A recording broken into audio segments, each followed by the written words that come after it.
ओम शांति। मैं स्वराज्य अधिकारी आत्मा हूँ। मुझ आत्मा का इन सभी कर्मेंद्रियों पर अधिकार है। मैं राजा मालिक हूँ।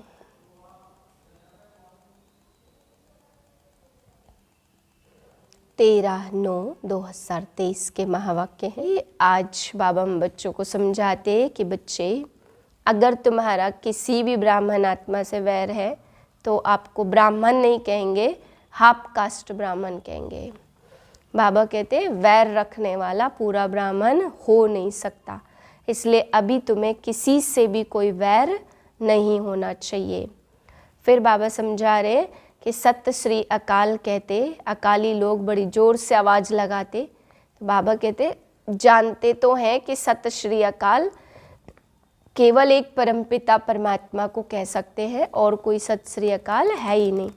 फिर बाबा कहते बच्चे जितना आत्माभिमानी रहेंगे, देहाभिमान छूटेगा, उतना ज़्यादा तुम बच्चों के अंदर आत्माभिमान आएगा और आत्माभिमानी बच्चे सदा निर्भय रहेंगे।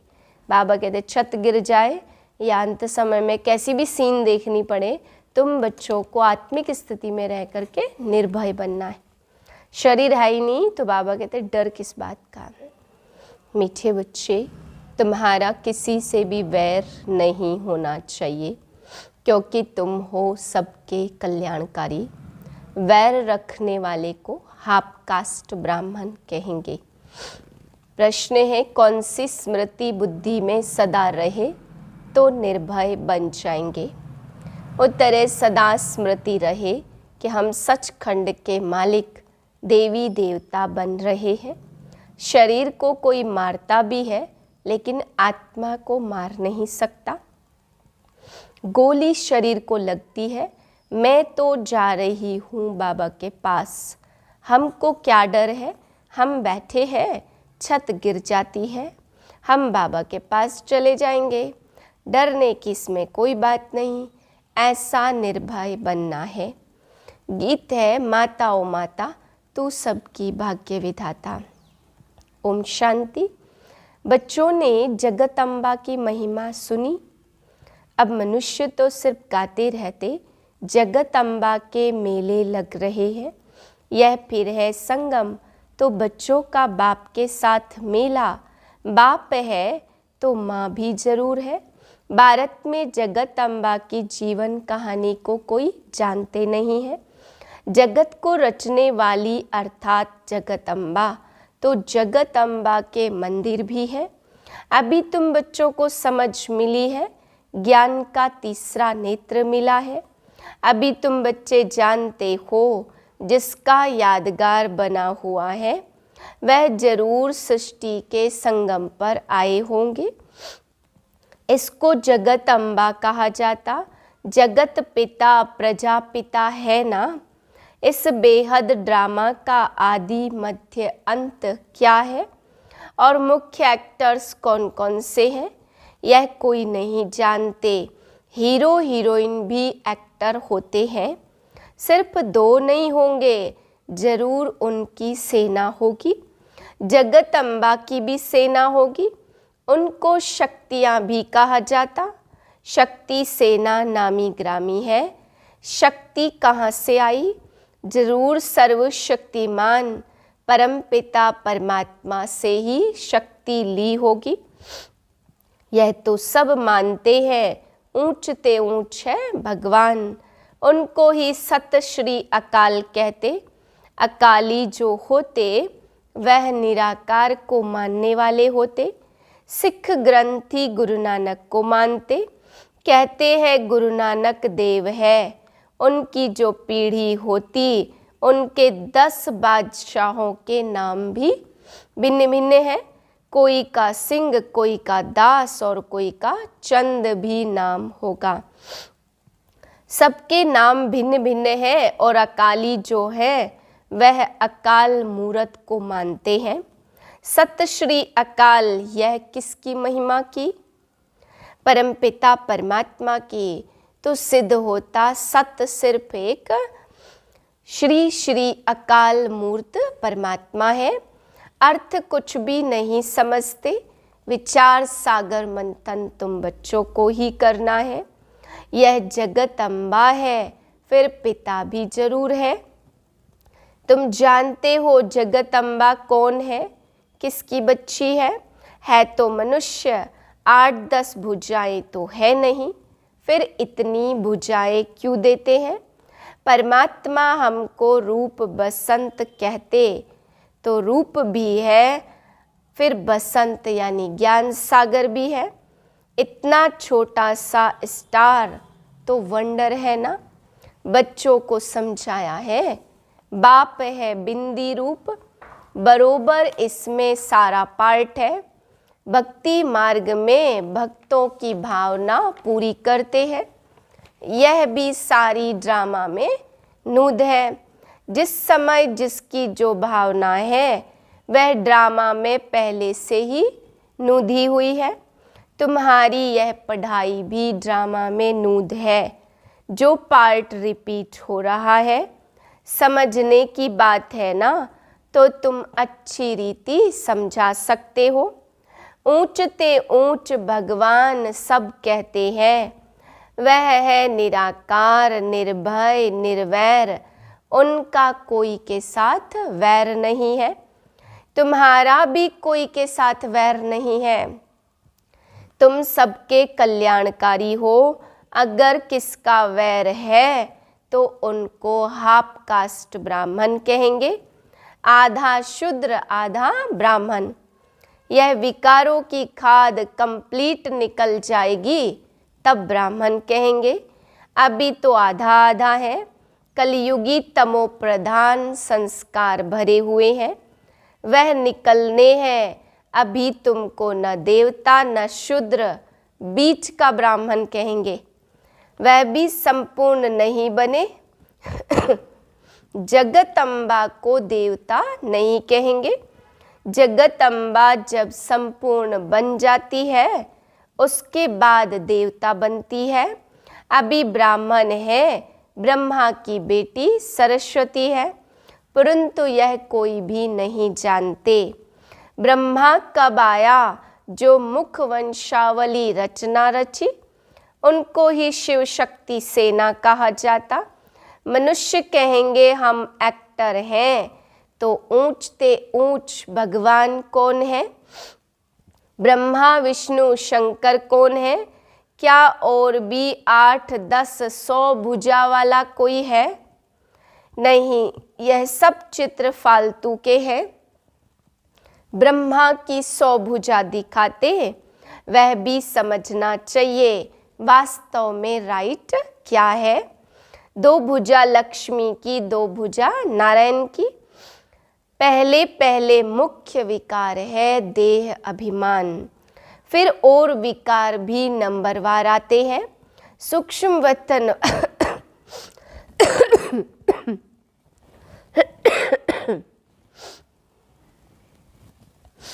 तुम जानते हो ऊंचते ऊंच बाप है परमपिता, परम धाम में रहने वाले।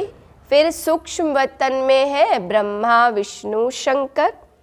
प्रवृत्ति मार्ग होने के कारण वह भी युगल दिखाते हैं। विष्णु को पूरा युगल दिखाते। यह सब बुद्धि में रहना चाहिए। मनुष्य कहेंगे हम एक्टर हैं, तो मनुष्यों को ड्रामा के आदि मध्य अंत का मालूम होना चाहिए।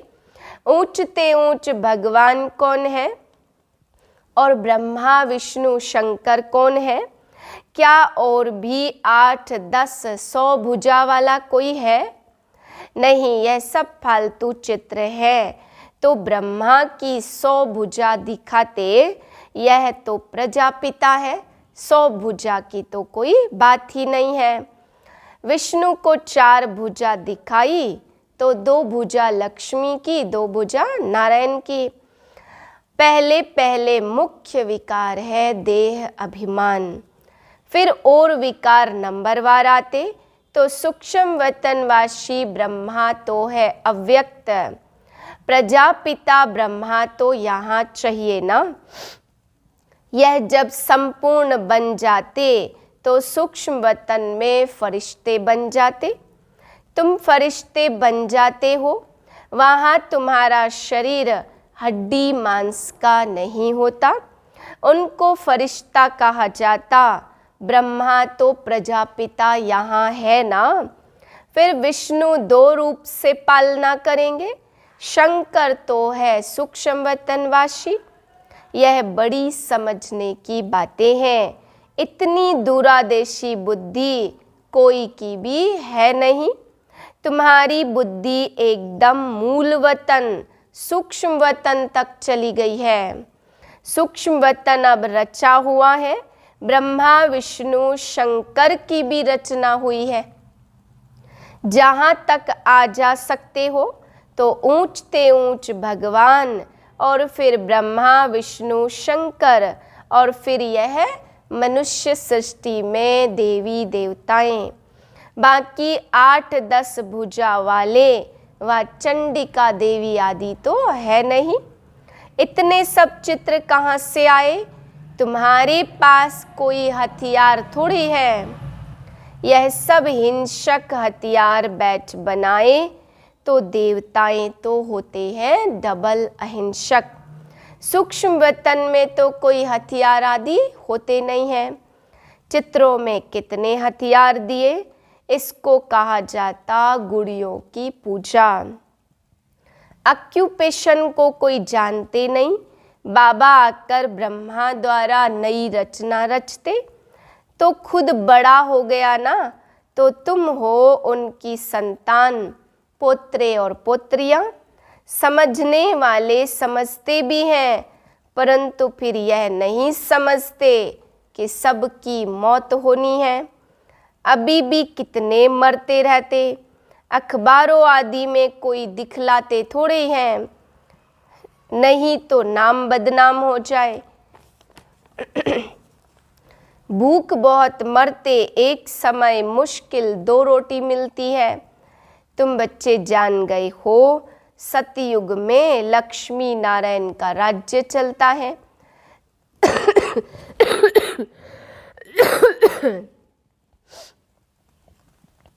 एक समय मुश्किल 2 रोटी मिलती। तुम बच्चे जान गए हो सतयुग में लक्ष्मी नारायण का राज्य चलता तो 2 भुजा वाले ही मनुष्य हैं। बाकी सतयुग में कोई 8-10 भुजा वाली देवियां होती नहीं है। सेकंड नंबर है राम सीता, वह भी यहाँ राजयोग से पद पा रहे हैं। कितनी सहज बात है समझने की। बाप कहते तुमने बहुत वेद शास्त्र पढ़े, अब तुम मेरे से सुनो और जज करो। मैं तुम्हें सत्य सुनाता हूँ या वह सत्य सुनाते हैं? अगर वह सत्य सुनाते हैं तो तुम सत्य नारायण की कथा से सत्य नारायण बने क्यों नहीं? अभी तुम प्रैक्टिकल में सत्य बाबा से सत्य कथा सुन रहे हो। नारी से लक्ष्मी और नर से नारायण बनने की यह कथा है। जरूर प्रजा भी बनेगी। सिर्फ लक्ष्मी नारायण जाकर तख्त पर बैठेंगे क्या? यह देवताओं की राजधानी स्थापन हो रही है। फिर सतयुग में आकर राज्य करेंगे। वहाँ राजाओं को लश्कर आदि होते नहीं हैं। लश्कर विकारी अनहोली राजाओं को होते, वह तो है होली राजाएं। सतयुग को होली लैंड कहा जाता, इनको कहते अनहोली लैंड। यह तो बुद्धि में है, पहले शरीर नया और फिर पुराना बनता। शिव बाबा के बिंदी रूप की पूजा कैसे करें? तिलक कैसे लगाएं? बाबा अमरनाथ पर भी गए हुए हैं। सारा बाबा खेल देख कर आए हैं कि कैसे शिवलिंग बनाते। कहते हैं वहाँ पार्वती को शंकर ने कथा सुनाई। अब पार्वती ने किस दुर्गति को पाया था जो उनको बैठ कथा सुना दी? वास्तव में तुम सब हो पार्वतियाँ। तुम जन्म मरण में आते हो और सद्गति को पाने के लिए अभी तुम कथा सुन रहे हो। तो वहाँ पूछो शिवलिंग कहाँ है, तो बोला शिवलिंग तो आपे ही निकल जाता। ऐसे थोड़े होगा, वहाँ कबूतर भी दिखाते। कबूतर पिजन बात करना कभी सीखते नहीं हैं। तोते तो बात करना सिखलाते तो वह बोलते तो कंठी पड़ जाती है।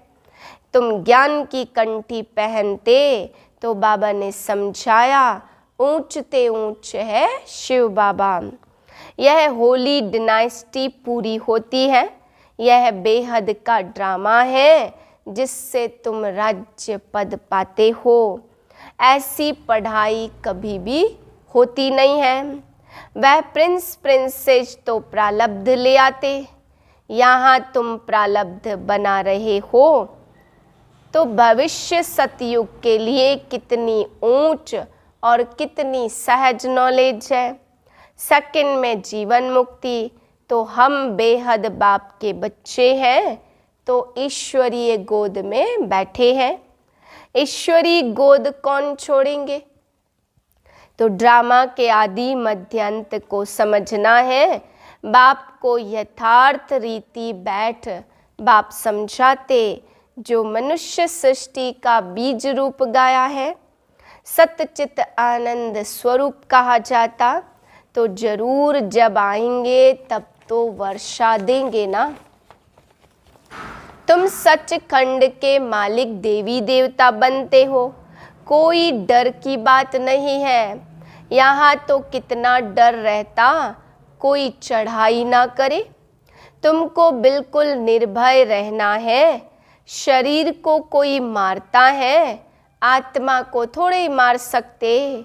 जो डरना चाहिए, निर्भय होने की बड़ी समझ चाहिए। बाप भी निर्भय तो बच्चे भी निर्भय। गोली शरीर को लगती है, मैं आत्मा तो जा रहा हूँ बाबा के पास। हमको क्या डर है, हम बैठे हैं, छत गिर जाती है और हम बाबा के पास चले जाएंगे। निर्भय होने में टाइम लगता। तुम हो जगत अम्बा के बच्चे, शिव शक्ति सेना। एक की तो महिमा नहीं है, तुम भी साथ हो। यह कमांडर है, तुमको रूहानी ड्रिल सिखलाते हैं। तुम उनके बच्चे हो, तुम हो लक्की सितारे। यह सरस्वती भी लक्की सितारा है, ब्रह्मा की बेटी है। यह ज्ञान सूर्य चंद्रमा, तो यह ब्रह्मा है ना। परंतु यह मेल होने के कारण माता पर कलश रखा जाता।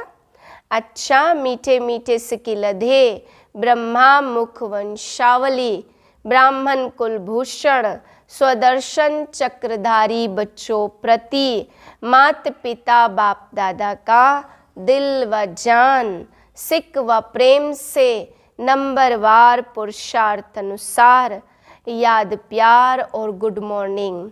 रूहानी बाप की रूहानी बच्चों को नमस्ते। हम रूहानी बच्चों की रूहानी बाप को नमस्ते। धारणा के लिए पहली पॉइंट, कलयुगी तमो प्रधान संस्कारों को निकाल सच्चा ब्राह्मण बनना है। किसी से भी वैर नहीं रखना है। दूसरी पॉइंट, निर्भय बनने के लिए आत्माभिमानी रहने का अभ्यास करना है। हम शिव शक्ति सेना है, हमें तो सचखंड का मालिक बनना है, इसी नशे में रहना है। वरदान कलयुगी वायुमंडल में रहते हुए उनके वाइब्रेशन से सेफ रहने वाले स्वराज्य अधिकारी भव। स्वराज्य अधिकारी उसे कहा जाता जिसे कोई भी कर्मेंद्रिय अपनी तरफ आकर्षित न करे। सदा एक बाप की तरफ आकर्षित रहे, किसी भी व्यक्ति या वस्तु की तरफ आकर्षण न जाए। ऐसे स्वराज्य अधिकारी ही तपस्वी हैं। वही हंस बगुलों के कलयुगी वायुमंडल में रहते हुए भी सदा सेफ रहते हैं। जरा भी दुनिया के वाइब्रेशन उन्हें आकर्षित नहीं करते। सब कंप्लेन समाप्त हो जाती है। स्लोगन है, बुरे को अच्छे में बदल देना ही उच्च ब्राह्मणों की श्रेष्ठ शक्ति है। ओम शांति।